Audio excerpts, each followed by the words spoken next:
Hello, everyone. Welcome to History Valley Podcast. Today, I have brought John Gleason to History Valley. He runs a YouTube channel called Godless Engineer, which I've been watching for many years. He created his channel back in August 15th in 2013. His channel has grossed over 11 million views, and he currently has over 57,000 subscribers. So welcome to History Valley, John. Thank you. Thank you for having me. Of course. So my first question for you is, what led you to become a mythicist, one who believes that Jesus did not exist as a historical figure?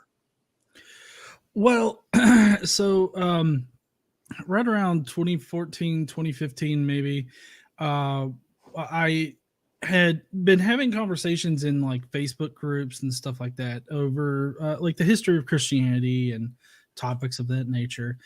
And I, came across the argument that, well, there's no evidence that Jesus even existed. And so I'm like, well, that can't be right. Like there's got to be evidence that, a guy existed.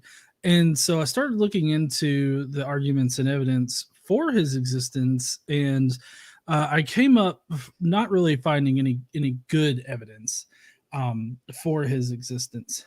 And so I then started going around and looking for scholars and authors that were arguing for both sides. I also listened to a number of debates, and I tried to apply the same skepticism to Jesus's existence as we would for not only any other historical figure, but also for God.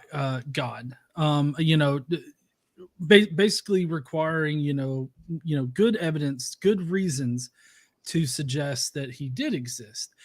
And it's not that I'm expecting, like, for the existence of God, I'm not expecting like a hard evidence in the form of, I don't know, God coming down here and like proclaiming himself to everybody, which would be great, but that's not the kind of evidence that I would expect. What I would expect is that if God had some kind of effect on this reality, then we should be able to empirically test for that.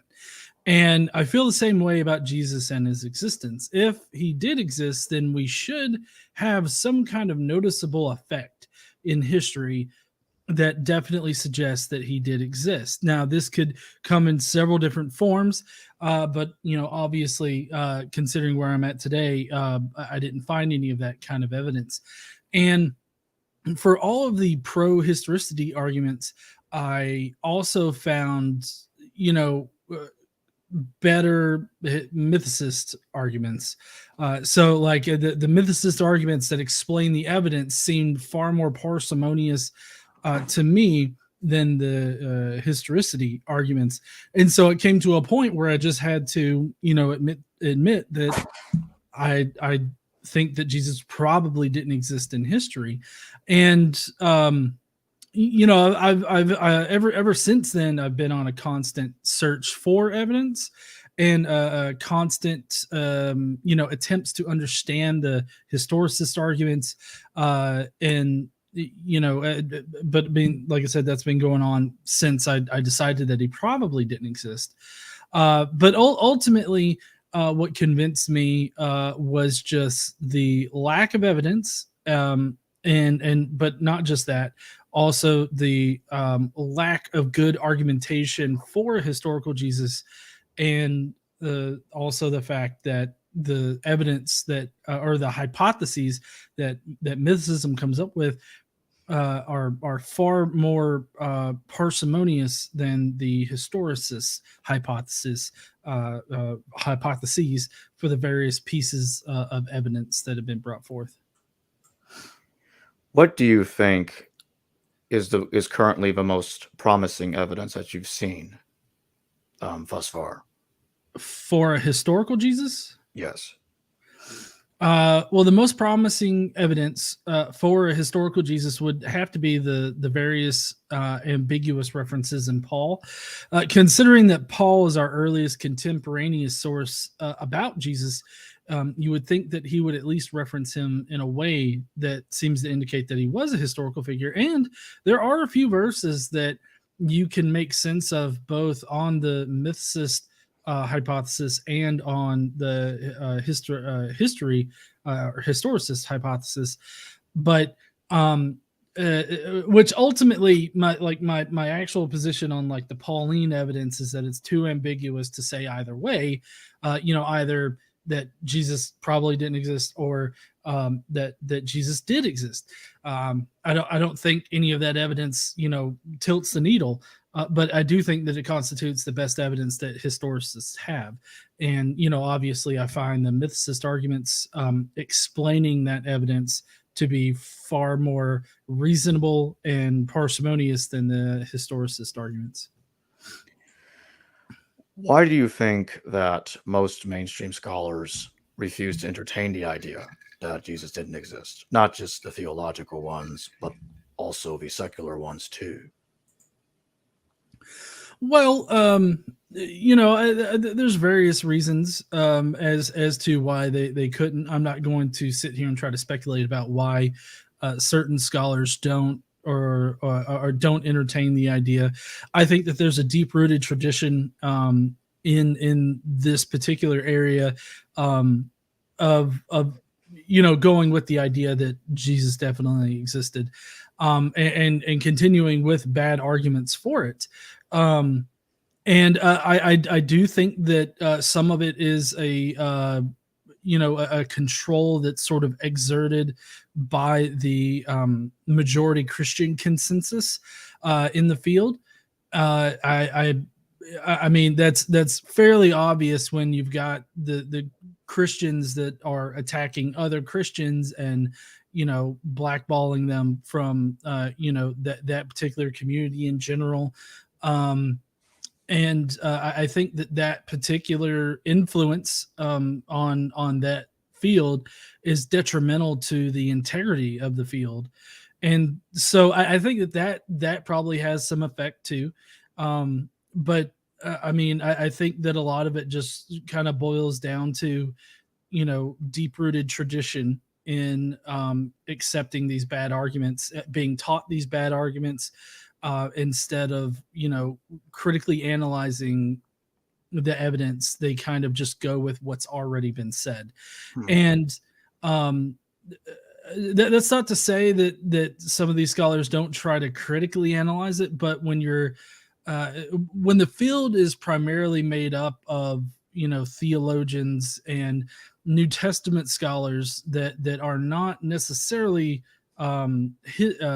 historians, but are sort of tangentially related to history, but still very important. They still have very important degrees related to this particular question. I feel like there's just a lot of bad information that's been cemented for the longest time, and it's going to take a lot to break that. I mean, it happened once before with the patriarchs of the Old Testament, and so it can definitely happen again. But I think that it's going to take like a new generation of scholars in order to break that mold. I'm aware that you dismiss the hypothetical sources that scholars often claim existed, like Q, M, and L, and were used by the Gospels. Do you personally believe that the Gospels could have made use of sources we don't have, but they are not necessarily the same ones that are hypothesized by scholars? Well, yes. I mean, obviously a lot of oral tradition informed the Gospels, but also, there were some written sources that we definitely know about, like the Septuagint and, Old Testament writings, and different scriptures that aren't necessarily extant to us now, informed, the gospel writers. So definitely. The problem that I have generally with it, obviously I don't, I'm not a proponent of the Q hypothesis, nor the M or the L, tacked onto that. But I mean, I think that's just because they seem to have been crafted to solve a perceived problem that more recent scholarship has explained is not a problem. And so it just kind of seems like they're there superfluously. I feel like we just simply don't need them anymore to explain the content of the Gospels. But my major problem with the QMNL hypothesis comes in when you start to try to say that, oh, all these documents are independent of one another, and that gets into trying to discern or tell people what you know about those particular hypothetical sources. Considering that we don't have them, we don't know what was in them, and so we can't do any kind of source analysis on those documents, and so we cannot say that they are independent of one another or independent of even Mark. So it seems to me whenever somebody tries to use those documents as a way of saying, oh, these are all independent accounts of Jesus, as a way to perform the multiply attested criteria for Jesus. I think that's rather suspicious, and I don't think that people should use that argument because it seems a bit fallacious. Hmm. What kind of evidence would you need to see to become convinced that Jesus did exist as a man? Right. I know a lot of people like to sort of strawman mythicists with expecting, such empirical evidence that would be, unreasonable for to unreasonable to expect out of a roaming itinerant Jew that nearly nobody knew about. I would just expect something similar to other historical figures that we have. For instance, like with Julius Caesar crossing the Rubicon. I mean, we do have physical evidence that proves that he existed. We do have like multiple attestation that talks about it. But I think the evidence that we're likely to find for Jesus is some bit of information that could only exist if Jesus had been a historical figure. So, like for Julius Caesar crossing the Rubicon, there's the whole, the whole history, of events that happened after that can only be explained by that event actually happening. That's a pretty strong indication that it did happen. And so I would expect something in similar nature. So not necessarily like I expect coins to be minted in his image or anything like that. I would just expect some piece of evidence that must remain, that could only remain if he was a historical Jesus. And we already have some scholars that are trying to do this, because like I know Bart Ehrman and a bunch of other scholars like to point to like Nazareth. Like, why would they invent Nazareth? Why would they place Jesus as coming from Nazareth? This must be a historical fact about him. But the problem is that you also have scholars, not just skeptical, critical scholars like Richard Carrier or any other mythicist, but you've also got scholars that are Christian who point out the fact that this could be a misinterpretation of a scriptural text. It could be that's a misinterpreted prophecy about supposedly who the Messiah was supposed to be known as or coming from or something like that. There's a few authors out there that analyze, I believe it's Isaiah 11:1, and they kind of show how this could be misinterpreted as the Messiah is supposed to come from Nazareth or be known as a Nazarene or something of that nature. And so that's a reasonable and plausible explanation for the evidence. And so while if Jesus did come from Nazareth, that would be one element that seems to be attested to in like all the references we have about Jesus, with the exception of Paul, that it seems like it would fit. But the mythicist hypothesis also fits that particular criteria. So it doesn't help either side. And so it seems to be like a non-starter argument. My point in bringing this up is that there are scholars that are trying to find these nuggets of evidence that could only exist if Jesus was a historical figure, and I just think that we need to look more or find better evidence, because I just don't think the current evidence actually gives us that. What do you think about those that claim that Jesus did exist solely based on what Tacitus says about Christus? Oh, so I don't think that Tacitus actually proves that Jesus existed. For one thing, even if we take the entire passage of it being written on by Tacitus and everything like that, which there's good arguments that suggest the highly Christian part was actually added later, but we don't even have to go that far in order to explain it, because with Tacitus talking to Pliny the Younger in the next province over, Pliny, who was interrogating Christians at the time, could have informed Tacitus about it, and Tacitus could have just relayed what was already contained in the Gospels.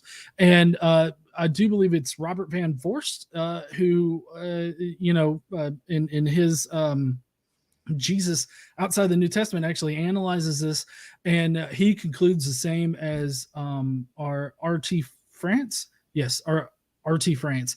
He concludes the same as him, saying that we can't show that this is independent of gospel knowledge. And because we can't show that, it can't really be used as an independent attestation that Jesus existed in the past. So I think that even if you take Tacitus at face value, it doesn't show that Jesus existed. It only shows that Christians existed in like 64 CE.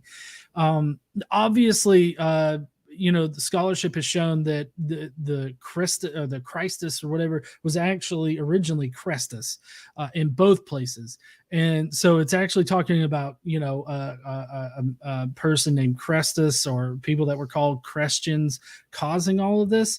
I think that it was originally written as Crestus, but even then, even if that was some kind of pejorative term for Christians, or a misspelling, a common misspelling, which doesn't exactly fit for this, and I can explain that later if you want me to. I still think that you can take the passage as being as talking about Christ, but it doesn't prove that Jesus existed in history. It just proves that Christians were in Rome in 64 CE. Yeah, I'd like you to go ahead and expand on that about why it doesn't quite fit. Why? Crap! What did I say didn't fit? The Crestus? Yeah. Okay. Well, I mean the Crestus part doesn't exactly fit with it, with the idea that it's referring to Jesus. For one thing, Crestus is an actual name that was used and has like a meaning, just like any other normal name does. And trying to confuse that with Christus, I think, is not something that Tacitus would be likely to do. Even if it was a misspelling, that doesn't make sense with Tacitus's education level. In more vulgar texts, I believe, is where you found misspellings of Christus or Christians or whatever. In the more vulgar or the less educated writings that exist out there, that's where you find those kinds of misspellings, but not in sophisticated writings like Tacitus has or does. And so for those multiple reasons, like the whole Crestus meaning Christus thing doesn't really make sense. But again, like I said, you don't even have to go that far in order to understand how Tacitus doesn't actually prove that Jesus existed in history. I know this is Josephus has been mentioned on your channel many times, and I know that you've had conversations with Dr. Carrier about the authenticity or the inauthenticity of the Testimonium Flavianum. What do you think about those that defend the authenticity or partial authenticity of the passage by arguing that a Christian would not have interpolated the final part of the sentence that says, "And the Christians haven't gone extinct to this day," as if it were as if Josephus, they'll say Josephus is wishing for the Christians to become extinct. What do you think of that argument? I mean, I feel like that's putting intent on Josephus, wishing that Christians were not around or anything like that. I mean, I certainly don't get that from that sentence. So I guess I don't see how it actually factors in. But even so, I mean, I'm a proponent of the fact that the entire passage is completely inserted. And originally, I don't think that it's partially interpolated at all either. There's no evidence to suggest any other version of it exists. So I think that the original passage is the one that you have to really refer to. The original passage, the one that we have that's extant to us, is it actually says the tribe of Christians, which Christians weren't tribe sized until much later than Josephus was writing. They wouldn't have been considered tribe size at that point. So for me, the Testimonium Flavianum makes more sense if it just never existed. Considering all the problems that have been pointed out by numerous scholars with the entire passage being there, and also the fact that there's no evidence of an interpolated, like any kind of interpolation, or interpolation meaning partial interpolation of the passage. I don't think that any of that is suggested by the evidence that we have. What do you think, if you think that there is one, what do you think is the best argument that you've heard for the partial authenticity of the Testimonium? I don't think that any of the arguments are good. I mean, to me, the argument comes off as if to say, well, if you change this passage to sound more Josephine, then it sounds like Josephus would write it. And so that means that it probably existed. And of course, if you change it to sound more Josephine, then it's going to sound more Josephine. It's going to sound more like he wrote it. But a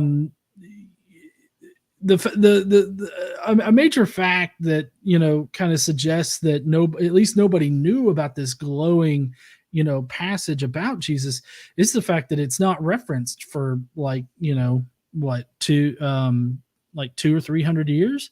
Like nobody ever makes mention of it, and we have evidence of Origen looking through Josephus's work and not finding it. And he was looking through Josephus's work explicitly for references of Jesus.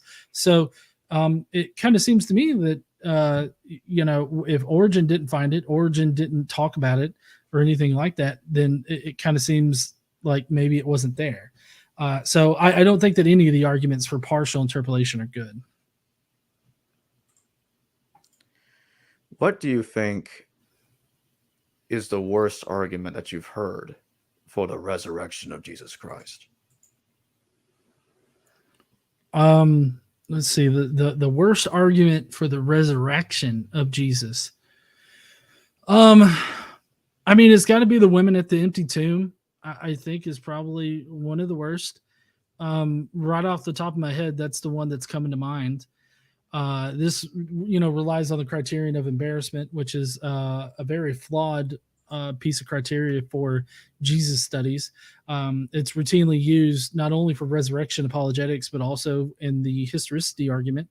The idea that women weren't trusted or anything like that has been shown to not be true. We've also shown that women finding the tomb is exactly what you would expect in Mark's gospel. If men were to have found the tomb, that would actually be highly suspicious. And so it seems to me like that's a very grasping at straws type of argument. From your experience, do you think that humanity is becoming more and more atheist over time? I mean, I'm not sure about that. It would be hard for me to say anything about it. I know that what I can speak about is the fact that the religious nuns in the United States are growing. Although, what exactly does it mean to be a religious nun? I'm not exactly sure. Just somebody that doesn't espouse a religious affiliation. I think that there's still some room there for people to believe in God, either spiritually or just believe in God in general or something like that. To say that people are becoming more atheists, I think it would take a more explicit, like, I don't believe in this God kind of thing. And so is the nation, or is the world becoming more atheist? I mean, I think that it's definitely drifting away from, more traditional religious ideas. I think it's drifting away from, traditional Christianity or traditional, what we would consider like traditional Abrahamic religion or religious ideas. But I mean, religion, religious affiliation, religious ideas, it's always been in flux over time, even within Christianity. The Christians that exist now are nothing like the Christians that either initially existed or existed 1,000 years ago. So I think that it's always changing. What do you think is the most absurd argument you have ever heard for creationism? Most absurd argument. So there's this hydroplate theory. The hydroplate theory is basically that the Earth was kind of like an eggshell, except it was more round. So I guess maybe more like an ostrich egg, maybe. I'm not sure. I don't think ostrich eggs are all that round, but it was it was a round sort of shape, perfectly round, by the way. And with it being perfectly round, that means that there couldn't have been like any kind of mountains or anything like that, because that would have compromised the integrity of the overall shape. And so, well, I guess this is more about the flood rather than creationism.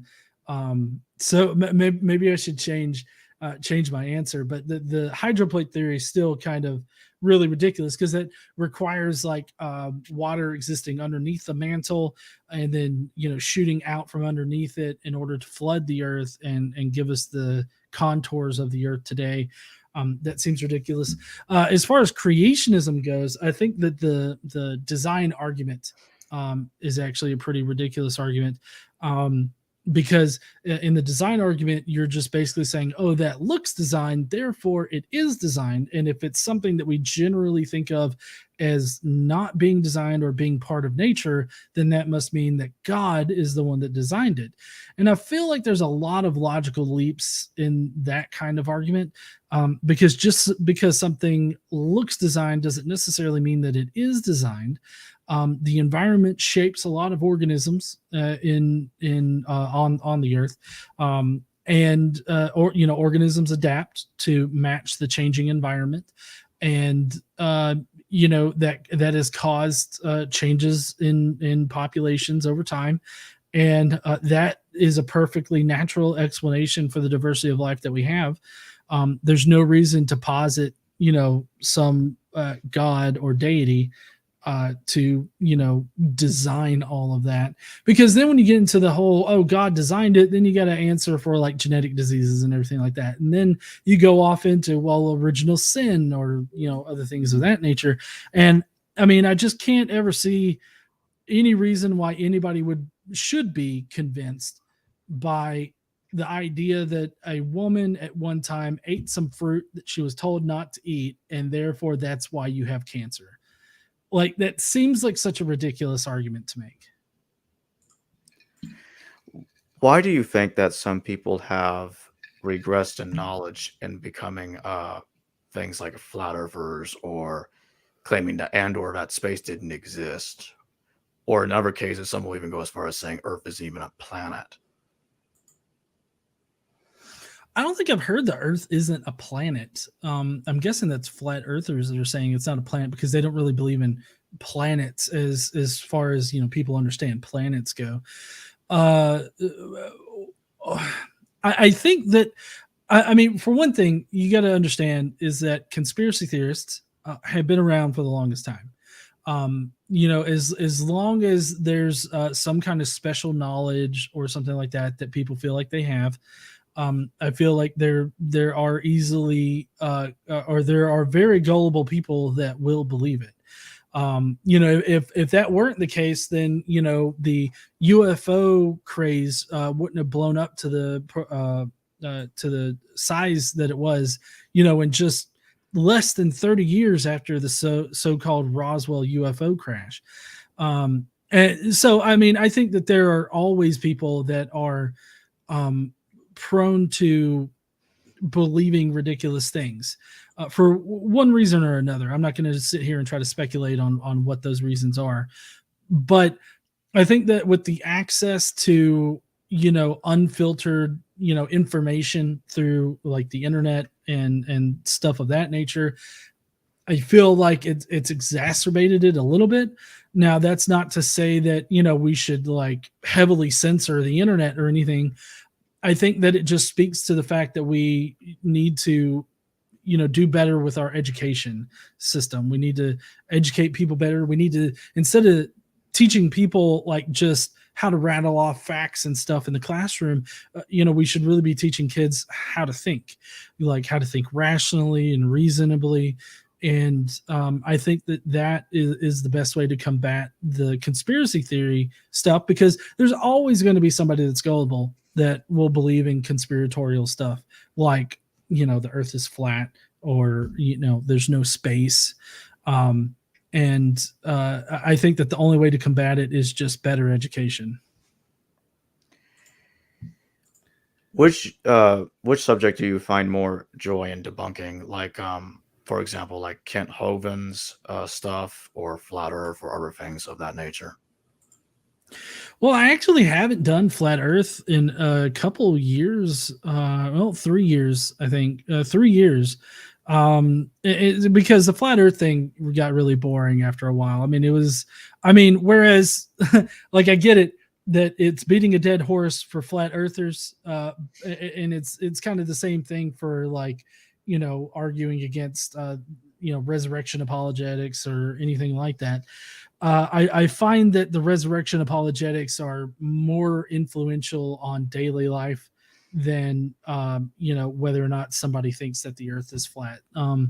I really don't think that particular idea causes people to do crazy stuff. I mean, I guess it can. Any idea can make somebody do something crazy, but I feel like the religious apologetics is probably more influential. My favorite thing to cover has to be like just general anti-atheists sort of content. Basically just people that think that atheists are these evil people that don't have morals, that don't have a sense of right and wrong, that are out here trying to force religious people to give up their faith and all this other stuff. Like I like responding to those, because there's always something new to respond to. There's always some new reason as to why people don't trust atheists, or they don't like atheists, or one thing or another. So I would say the anti-atheist stuff is probably the best stuff. But I mean, of course, second to that would be history of Christianity. Studying and analyzing the arguments from either scholars or apologists is something that I really like to do. I try to spend a lot of time really considering like the videos that I produce on those. Those are more thought-provoking than the videos where it's anti-atheist type of content, and that I can just sort of respond to it freely. The more intellectual content I feel like that I do is a lot more is more enjoyable, just in a different way. We have a super chat from Rex Profanus. Thank you for the $9.99.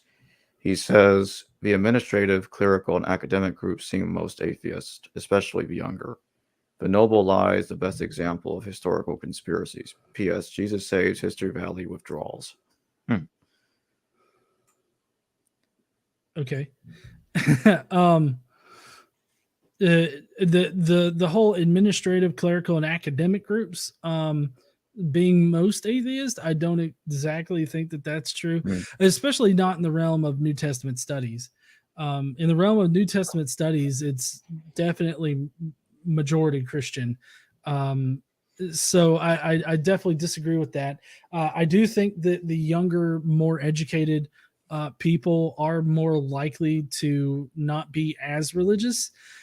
Sometimes that means that they're not religious at all, and then other times that means that they're still religious. They're just not as like religious as maybe some other people. So I think that overall, as far as academic groups go, I think that atheist. I would need to see some like actual numbers on the atheist makeup of like those particular groups. How do you think that the Jesus character originated? That's a good question. So I think that the Jesus character originated as a archangel that appears in Jewish angelology, and we have evidence of this in Philo of Alexandria. He identifies a certain archangel as being the Logos, as being all these other different things that we later come to know Jesus as being referred to as, and I think that he originally started out as this archangel figure that is the Messiah, that is meant to redeem the sins of humans on earth. I do believe it's in Job. I can't remember what verse in Job, but in Job, God talks about how an angel can basically provide absolution for the sins of people, or can speak up for people, or do something for humans that are subservient to God. And I feel that in conjunction with a whole bunch of other concepts in Judaism factored into the development of this Messiah figure. But I think that not only that has something to do with it, but it's also the surrounding cultures that were surrounding the Jews. I think that a lot of those cultures had a lot of influence on them, not in the way that they were caught, that they were forcing them to change, but more in the fact that there was this movement in the cultures around the Jews to have these kinds of savior deities that would provide eternal life through some kind of suffering and death. And the Jews began looking into their religion and was like, hey, we've got one of those too, it's right here. And so they were able to sort of puzzle piece together an idea that was similar but different to these surrounding religions. And there were many different ideas about who this Messiah was supposed to be. There was not one monolithic idea, and it just so happened that we can look back and we can see what evidence was allowed to survive through either destruction or just not keeping up, like not preserving. That's the word I was looking for. Not preserving the material. I think that we can look back and we can obviously see which particular idea of the Messiah won out, but it's hard to deny that there was a lot of different ideas early on about what Jesus, or not Jesus, but the Messiah, what the Messiah was supposed to do or was supposed to be.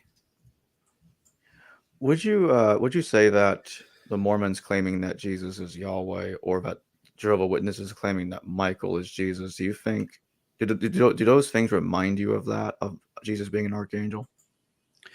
Well, yeah, I mean, even Philo of Alexandria says that this archangel has many names, and I've actually got right over here a book I need to read, but it's Daryl Hannah, Michael, and Christ. It's I haven't cracked it yet, just because I've been really busy at my actual job as an engineer. But Hmm. That Daryl Hannah there, he lays out like a case for Jesus, actually being the archangel Michael. And so there's not only that author or scholar that has identified this Christ as being Michael, or that Michael is Christ. Like you said, the Jehovah's Witnesses have identified Jesus as being Michael too. So there are some Christians out there that obviously subscribe to that idea. So I haven't actually dived into it yet. But considering the evidence from Philo, it wouldn't surprise me if Michael was considered the Messiah, or was always identified to become the Messiah, or something like that. Final question.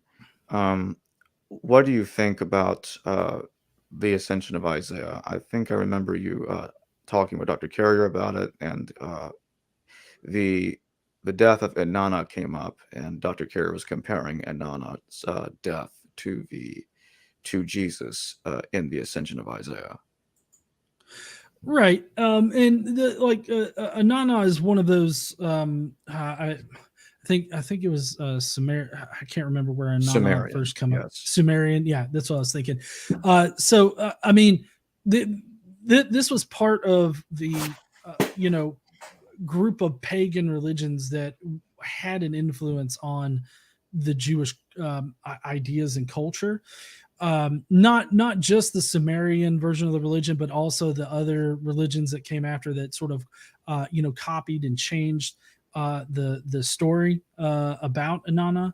And so I don't think that, like, obviously the Jesus of the Gospels and probably of Paul, it doesn't resemble like the descent of Inanna. But I know that you're referencing the ascension of Isaiah. The earliest redaction of the ascension of Isaiah doesn't actually have Jesus coming down to earth to be put to death on a cross and everything like that. It actually has him, stopping in the lower heavens and having the demons and everything like that, crucify him or kill him.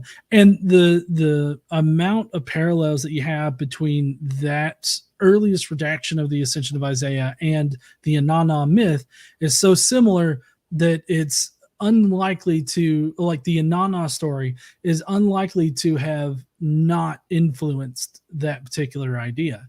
And so, given that the ascension of Isaiah is like a first century Christian document that's sort of relaying, these first century Christian beliefs, I feel like this is one of those pieces of evidence that wasn't able to be completely scrubbed out of existence.